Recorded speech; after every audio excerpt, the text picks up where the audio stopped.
નમસ્કાર દર્શક મિત્રો, આપ નિહાળી રહ્યા છો S9 ન્યૂઝ। હું છું આશિષ સાવલિયા અને આપની સમક્ષ લઈને આવ્યો છું સ્પીડ 9। દેશ વિદેશ, ફિલ્મ જગત, રમતગમત, બિઝનેસ અને તે સિવાય કેટલાક ક્ષેત્રો સાથે સંકળાયેલી કેટલીક ખબરો। તો આવો નજર કરીએ સ્પીડ 9 પર।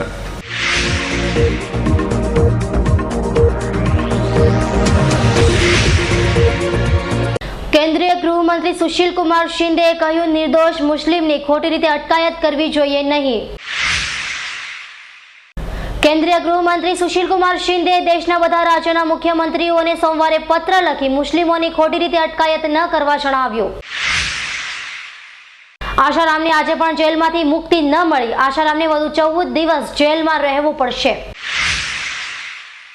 જોધપુર કોર્ટે આશારામને જ્યુડિશિયલ કસ્ટડીમાં વધુ 14 દિવસનો વધારો કર્યો।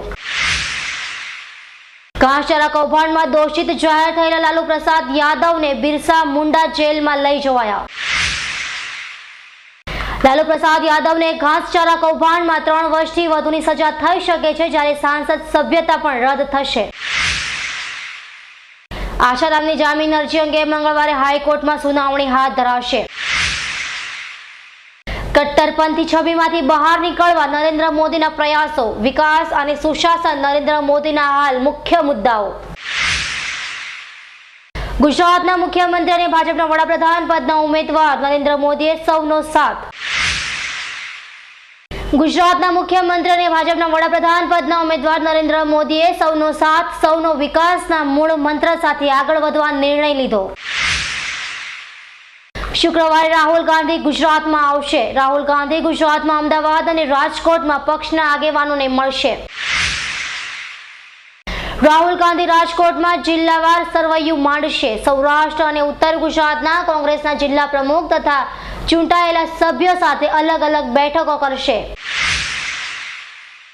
બાબા રામદેવે કહ્યું, ભાજપને લોકસભામાં 250 થી 300 બેઠકો મળશે અને આગામી વડાપ્રધાન નરેન્દ્ર મોદી જ બનશે। રામદેવે નરેન્દ્ર મોદીના વાહવાહ સાથે કોંગ્રેસ સાથે તીખા પ્રહાર કરતા કહ્યું, કોંગ્રેસને માત્ર 100 બેઠકો મળશે। 2014માં ભારતીય રાજનીતિમાં નવો ઇતિહાસ રચાશે। ગુજરાતના મુખ્યમંત્રી મોદીની સરકારનો સુપ્રીમ કોર્ટમાં વિજય થતા હવે ગુજરાતનો સસ્તો CNC મળશે। ગુજરાતને હવે દિલ્હી અને મુંબઈના ભાવે CNG ગેસ મળશે। ગુજરાતમાં સરકારે મોંઘા ગેસ મામલે સુપ્રીમમાં અરજી કરી હતી। લોકસભાની ચૂંટણી પહેલા ગુજરાતના 14 જેટલા IAS અધિકારીઓ નિવૃત્ત થશે। ગુજરાત માટે 297 IAS અધિકારીઓનું સંખ્યાબળ મંજૂર, પરંતુ હાલ 200 થી ગાડું ગબડાવાય છે। ગુજરાતના વધુ એક IPS અધિકારી અને અમદાવાદના પોલીસ કમિશનર સાયકિયા નિવૃત્ત થતા તેમની જગ્યાએ રાજ્ય સરકારના વિશ્વાસ શિવાનંદ ઝાને અમદાવાદના પોલીસ કમિશનર બનાવાયા। ₹415 નો સિલિન્ડર સામાન્ય નાગરિકોને 2 મહિના ચાલે છે, જ્યારે ગેસ પાઇપલાઇનથી અપાતા ગેસનું બિલ દર મહિને ₹900 જેટલું આવે છે। ઘાસચારા કૌભાંડમાં લાલુ પ્રસાદ યાદવને કોર્ટે દોષિત જાહેર કર્યા। સેંકડો કરોડોના ચકચારિત ચારા કૌભાંડમાં બિહારના તત્કાલીન મુખ્યમંત્રી લાલુ પ્રસાદ યાદવ, જગન્નાથ મિશ્રા સહિત કુલ 45 આરોપીઓને CBI કોર્ટે દોષિત જાહેર કર્યા। ઘાસચારા કૌભાંડમાં 7 દોષિતોને કોર્ટે 3 વર્ષની જેલની સજા ફટકારી। CBI કોર્ટે દોષિત ઠરાવતા હવે લાલુ પ્રસાદ યાદવનું રાજકીય ભાવિ ધૂંધળું। CBI કોર્ટ સજા સંભળાવશે તો લાલુ પ્રસાદ યાદવનું સાંસદ પદ સમાપ્ત થઈ જશે। બિહારના ઘાસચારા કાંડના તત્કાલીન તપાસ અધિકારી અને હાલના સુરત પોલીસ કમિશનર અસ્થાના કોર્ટના ચુકાદાથી સંતુષ્ટ। સુરતના પોલીસ કમિશનર અને બિહારના ઘાસચારા કાંડના તત્કાલીન તપાસ અધિકારી અસ્થાનાએ કહ્યું, મેં મારી ફરજ પ્રોફેશનલી રીતે બજાવી હતી અને આજે તેનું હકારાત્મક પરિણામ આવ્યું છે। નવરાત્રી મહોત્સવના ગણતરીના દિવસો બાકી છે, ત્યારે ગરબે ઘૂમવા યુવાનોમાં અનેરો રોમાંચ। નવરાત્રી મહોત્સવમાં દર વર્ષની જેમ પ્રોફેશનલ ગરબાના આયોજકો ઉપરાંત શેરી ગરબાઓ પણ ધૂમ મચાવશે।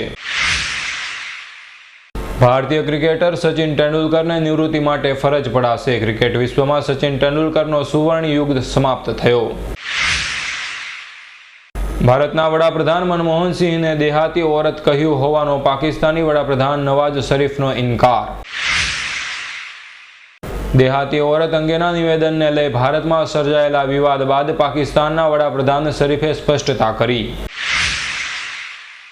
ગુજરાત વિધાનસભામાંથી કોંગ્રેસના તમામ સભ્યોને 1 દિવસ માટે સસ્પેન્ડ કરાયા. 3 દિવસ ચાલનારા ટૂંકા વિધાનસભાના ટૂંકા સત્રના આરંભે જ વિધાનસભામાં વિપક્ષ કોંગ્રેસ દ્વારા ભારે હોબાળો. નરેન્દ્ર મોદીના વાણી વિલાસની ગુજરાત પ્રદેશ કોંગ્રેસ પ્રમુખ અર્જુન મોઢવાડિયાએ ઝાટકણી કાઢી. કહ્યું, ગુજરાતમાં આજે પણ 6 લાખ ખેડૂતો વીજ કનેક્શનથી વંચિત છે.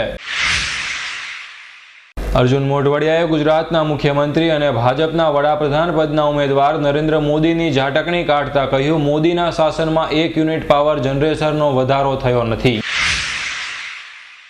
અર્જુન મોઢવાડિયાએ કહ્યું, ગુજરાતમાં નિષ્ફળ નીવડેલા મુખ્યમંત્રી નરેન્દ્ર મોદી સલાહકારની ભૂમિકા ભજવી રહ્યા છે. ગુજરાત સરકારનો જંગી બજેટ છતાં અસરગ્રસ્તોને રાહત મળી નથી. કોંગ્રેસના ધારાસભ્ય બળવંતસિંહ રાજપૂતે કહ્યું, નરેન્દ્ર મોદી સરકારે નામમાત્ર કેસોમાં જ સહાયતા આપી છે. નરેન્દ્ર મોદી પર પ્રહાર કરતા અર્જુન મોઢવાડિયાએ કહ્યું, ગુજરાતમાં 1 લાખ કરોડ કરતાંય વધુનો ભ્રષ્ટાચાર થયો છે. સરહદ પર તંગદિલી હળવી કરવા ટૂંકમાં જ ભારત અને પાકિસ્તાનની બેઠક મળશે. યુદ્ધ વિરામ જાળવી રાખવા પાકિસ્તાનના વડાપ્રધાન નવાઝ શરીફની ભારતના વડાપ્રધાન ડોક્ટર મનમોહન સિંહને ખાતરી. આઈએએફનું સૌથી મોટું વિમાન જેસલમેરમાં પહોંચ્યું. રાજસ્થાનના જેસલમેર એરબેઝ ખાતે આઈએએફનું સૌથી મોટું વિમાન ઉતરતા અધિકારીઓમાં ઉત્સુકતા વધી. કોલસા કાંડમાં ઉદ્યોગપતિ નવીન જિંદાલની પુનઃ પૂછપરછની શક્યતાઓ. સમગ્ર દેશને હચમચાવી દેનાર કોલસા કૌભાંડમાં પ્રથમ વખતની પૂછપરછમાં ઉદ્યોગપતિ નવીન જિંદાલને તમામ આક્ષેપો નકાર્યા હતા. બોલિવૂડ ફિલ્મ જગ્ગા જાસૂસ માટે રણવીરની 100 કરોડની જંગી સમજૂતી. જગ્ગા જાસૂસ માટે રણવીરે 100 કરોડમાં સમજૂતી કરતા હવે રણવીર પણ શાહરૂખ, સલમાન અને આમિર સાથે જોડાયો. અતિ ઉત્તેજિત ફિલ્મ ગ્રાન્ડ મસ્તી 100 કરોડની કમાણી કરી લેશે. અનુષ્કા શર્મા અને રણવીરની જોડી ફરીથી સાથે નજરે પડશે. જોયા અખ્તર અનુષ્કા અને રણવીરને લઈ ફિલ્મ બનાવશે. સેક્સી પૂનમ કન્નડ ફિલ્મમાં આઇટમ સોંગ કરવા તૈયાર. ગીતનું શૂટિંગ આગામી સપ્તાહમાં ચાલુ કરાશે. મલ્લિકા શેરાવત અને અન્ય ટોચની અભિનેત્રીઓના પગલે હવે પૂનમ પાંડે પણ આઇટમ સોંગમાં નજરે પડશે. રામલીલા ફિલ્મમાં પ્રિયંકા ચોપડા આઇટમ સોંગમાં દેખાશે. બિગ બોસ 7માં નજરે પડી રહેલી સેક્સી ગોહર ખાન હજુ ફિલ્મો મેળવવા આશાવાદી. 2003માં મિસ ઇન્ડિયા ધ મિસ્ટ્રી મારફતે બોલિવૂડમાં એન્ટ્રી કર્યા બાદ હજુએ ગોહર ખાનને મોટી સફળતા હાથ લાગી નથી. ભારતના વડાપ્રધાન મનમોહન સિંહે પાકિસ્તાનના વડાપ્રધાન નવાઝ શરીફ સાથે બેઠક કરી. પાકિસ્તાનના વડાપ્રધાન નવાઝ શરીફ સામે ભારતના વડાપ્રધાન મનમોહન સિંહે ત્રાસવાદનો મુદ્દો ઉઠાવ્યો. ન્યુયોર્કમાં ભારત પાકિસ્તાન વડાપ્રધાનો વચ્ચે યોજાયેલી બેઠક પર આખા વિશ્વની નજર રહી. મનમોહન સિંહે નવાઝ શરીફ સમક્ષ 26/11ના હુમલાની જવાબદારી નક્કી કરવાની માંગ કરી. નવાઝ શરીફે આ દિશામાં પગલાં ભરવાની ખાતરી આપી. મનમોહન સિંહ અને નવાઝ શરીફની મંત્રણાની કોઈ ખાસ ફલશ્રુતિ નહીં. જો કે બંને વડાપ્રધાનો એકબીજાને આમંત્રણ આપ્યું. મનમોહન સિંહે નવાઝ શરીફ સમક્ષ સિરકિક અને સિયાચીનના મુદ્દાઓ પર ઉઠાવ્યા, જ્યારે નવાઝ શરીફે કાશ્મીરને અગત્યનો મુદ્દો ગણાવ્યો. વડાપ્રધાનનું અપમાન કરીને નરેન્દ્ર મોદીએ રાષ્ટ્ર વિરોધી કૃત્ય કર્યું હોવાનો કોંગ્રેસનો આક્ષેપ. કોંગ્રેસે આક્ષેપ કરતા કહ્યું, નરેન્દ્ર મોદી દેશના પત્રકારો પર વિશ્વાસ કરતા નથી અને પાકિસ્તાનના એક પત્રકારે ફેલાવેલી ખોટી વાત માની લે છે. પાકિસ્તાનના વડાપ્રધાન નવાઝ શરીફે ભારતના વડાપ્રધાન મનમોહન સિંહ માટે ગ્રામીણ ઇસ્તી એવો શબ્દ વાપર્યો ન હોવાનો પત્રકાર મીરનો ખુલાસો. ઘર આંગણે નિષ્ફળ નીવડેલા ગુજરાતના મુખ્યમંત્રી નરેન્દ્ર મોદીના દિલ્હીમાં જુઠ્ઠાણા હોવાનું કહી તમામ આક્ષેપોનું ખંડન કરતા કોંગ્રેસ પ્રદેશ પ્રમુખ અર્જુન મોઢવાડિયા. પાકિસ્તાને ભારત સામે બલુચિસ્તાનનો મુદ્દો ઉઠાવ્યો. જો કે ભારતે કહ્યું, બલુચિસ્તાનમાં ભારતનો કોઈ હસ્તક્ષેપ નથી. યુરોપિયન યુનિયને ઝિમ્બાબ્વે ડાયમંડ પરનો પ્રતિબંધ ઉઠાવતા સુરતના હીરા ઉદ્યોગમાં આનંદ છવાયો. ઝિમ્બાબ્વે રફ કટિંગના પોલિસિંગમાં સુરતની માસ્ટરી, પ્રતિબંધ ઉઠતા યુરોપના દેશોમાં સુરતમાં તૈયાર થતા પોલિશ ડાયમંડ મોકલી શકાશે. ઝિમ્બાબ્વે માઇનિંગ કોર્પોરેશન હવે યુરોપ સહિતના દેશોને હીરા એક્સપોર્ટ કરશે. હીરાની ખાણો માટે બીજા દેશોની કંપની સાથે પણ કરાર કરશે. આખરે ભાજપની ચૂંટણી પ્રચાર સમિતિના વડા તરીકે રાષ્ટ્રીય પ્રમુખ રાજનાથસિંહની વરણી કરાઈ.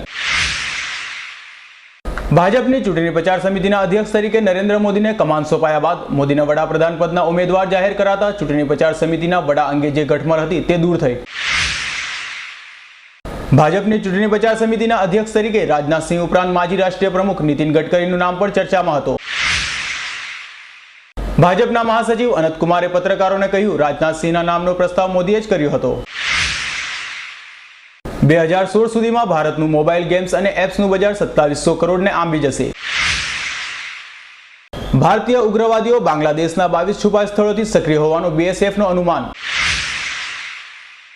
બીએસએફે એક તરફ ભારતીય ઉગ્રવાદીઓ બાંગ્લાદેશમાં હોવાનું કહ્યું, ત્યારે બીજી તરફ બાંગ્લાદેશ બોર્ડર ગાર્ડ્સ ભારતને ઘણો સહકાર આપતું હોવાનું પણ જણાવ્યું. ચીને શાંઘાઈમાં પોતાનો પ્રથમ ફ્રી ટ્રેડ ઝોન શરૂ કર્યું. આર્થિક સુધારાઓની દિશામાં ચીનનું નોંધપાત્ર પગલું. નાઇજીરિયામાં કોલેજના વિદ્યાર્થીઓના શયનગૃહમાં ત્રાસવાદીઓનો હુમલો થતા 50ના મોત. નાઇજીરિયામાં આવેલી કૃષિ કોલેજ પર ગનમેનોના હુમલામાં 50 વિદ્યાર્થીઓ ઊંઘમાં જ મોતને ભેટ્યા. ગેંગ ઓફ ઘોસ્ટમાં માહી ગિલ દેખાશે. ગેંગ ઓફ ઘોસ્ટ ફિલ્મનું મોટાભાગનું શૂટિંગ સુરતમાં થયું છે. કોમેડિયન કપિલ શર્માના સેટ પર આગ લાગ્યા બાદ લતા મંગેશકર અને શાહરૂખ ખાને કપિલને મદદની ઓફર કરી. કપિલના શોનું શૂટિંગ હવે બિગ બોસના સેટ પર થશે. સુરતના પાંડેસરામાં ટ્રાન્સફોર્મર ફાટતા એકનું મોત થવાની ઘટનામાં પોલીસ ફરિયાદ દાખલ થઈ. સુરત મહાનગરપાલિકાની પ્રોફેશનલ ટેક્સની વસૂલાતમાં રાંદેર અને અઠવા ઝોન દ્વારા 60% વધુ કામગીરી પૂર્ણ થઈ. શ્રીનિવાસન ફરી બોર્ડના અધ્યક્ષ બન્યા. શ્રીનિવાસને કહ્યું, હું તો કહેતો જ હતો કે શાસનધુરા મારી જશે. ક્રિકેટ બોર્ડની એજીએમમાં બિનહરીફ ચૂંટાયા છતાં સુપ્રીમ કોર્ટના આદેશની શરત શ્રીનિવાસનને લાગુ પડશે. સુપ્રીમ કોર્ટનો આદેશ ન આવે ત્યાં સુધી શ્રીનિવાસન ચાર્જ સંભાળી શકશે નહીં. યુવરાજને કમબેકની તક, જ્યારે સહેવાગ અને ગંભીર માટે હાલ પ્રશ્નાર્થ. ઓડિશામાં ભારે વરસાદની આગાહી. બંગાળની ખાડી પર લો પ્રેશર એરિયા પ્રવર્તતા આગામી 2 દિવસમાં ઓડિશામાં ભારેથી અતિભારે વરસાદની આગાહી કરાઈ. આજથી ગુજરાત વિધાનસભાનું 3 દિવસનું ટૂંકું સત્ર શરૂ. કોંગ્રેસ દ્વારા વિધાનસભા ઘેરાવ અને રેલી કાઢવાના આયોજનો. તો દર્શક મિત્રો, આ હતી અમારી ખાસ રજૂઆત સ્પીડ 9. આવી જ ખબરો સાથે ફરી મળીશું. ત્યાં સુધી રજા આપશો. નમસ્કાર.